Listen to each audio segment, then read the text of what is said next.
दोस्तों, एक दिन की बात है। एक गांव में एक आलसी आदमी रहता था। वह कुछ काम धाम नहीं करता था, बस दिन भर निठल्ला बैठकर सोचता रहता था कि किसी तरह कुछ खाने को मिल जाए और काम से आराम मिल जाए।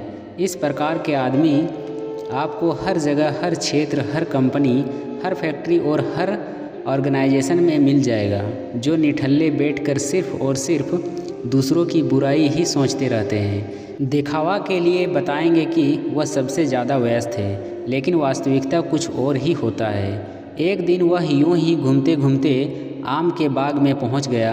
वहां रसीले आमों से लदे कई पेड़ थे। रसीले आम को देख उसके मुंह में पानी आ गया और आम तोड़ने के लिए वह एक पेड़ पर चढ़ गया।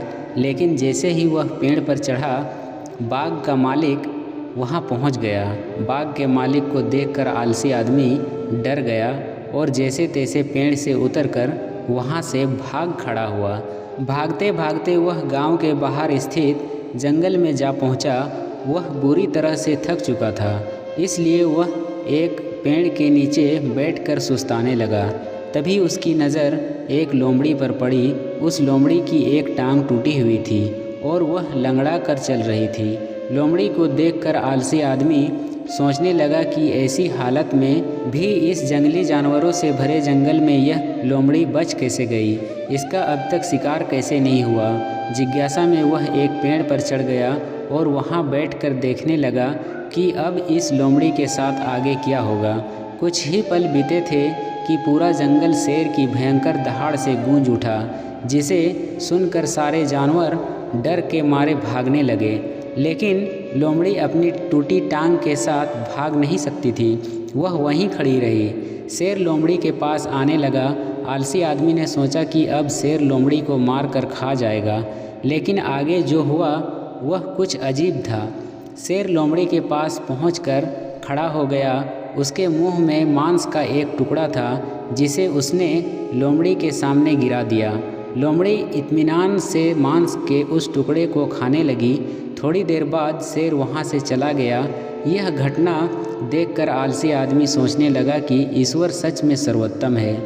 उन्होंने धरती के समस्त प्राणियों के लिए, चाहे वह जानवर हो या इंसान, सबके लिए खाने पीने का प्रबंध करके रखा है। वह अपने घर लौट आया। घर आकर वह 2-3 दिन तक बिस्तर पर लेटकर प्रतीक्षा करने लगा कि जैसे ईश्वर ने शेर के द्वारा लोमड़ी के लिए भोजन भिजवाया था, वैसे ही उसके लिए भी कोई ना कोई खाने पीने का सामान ले आएगा। लेकिन ऐसा कुछ नहीं हुआ। भूख से उसकी हालत खराब होने लगी। आखिरकार उसे घर से बाहर निकलना ही पड़ा। घर के बाहर उसे एक पेड़ के नीचे बैठे हुए बाबा दिखाई पड़े। वह उनके पास गया और जंगल का सारा घटना सुनाते हुए बोला, बाबा जी, ईश्वर मेरे साथ ऐसा क्यों कर रहे हैं? उनके पास जानवरों के लिए भोजन का प्रबंध है, लेकिन इंसानों के लिए नहीं। बाबा जी ने उत्तर दिया, बेटा, ऐसी बात नहीं है। ईश्वर के पास हमारे प्रबंध हैं, दूसरों की तरह तुम्हारे लिए भी। लेकिन बात यह है कि वह तुम्हें लोमड़ी नहीं, शेर बनाना चाहते हैं। सीख, हम सब के भीतर क्षमताओं का असीम भंडार है, बस अपनी मूर्खतापन की वजह से हम उन्हें पहचान नहीं पाते हैं और समय को कमतर समझकर दूसरों से सहायता की प्रतीक्षा करते रहते हैं। समय की क्षमता को पहचानिए, दूसरों की सहायता की प्रतीक्षा मत करिए और इतने सक्षम बनिए कि आप दूसरों की सहायता कर सकें। दोस्तों, इस कहानी को कैसी लगी हमें कमेंट के ज़रिए ज़रूर बताएं और चैनल को सब्सक्राइब ज़रूर करें।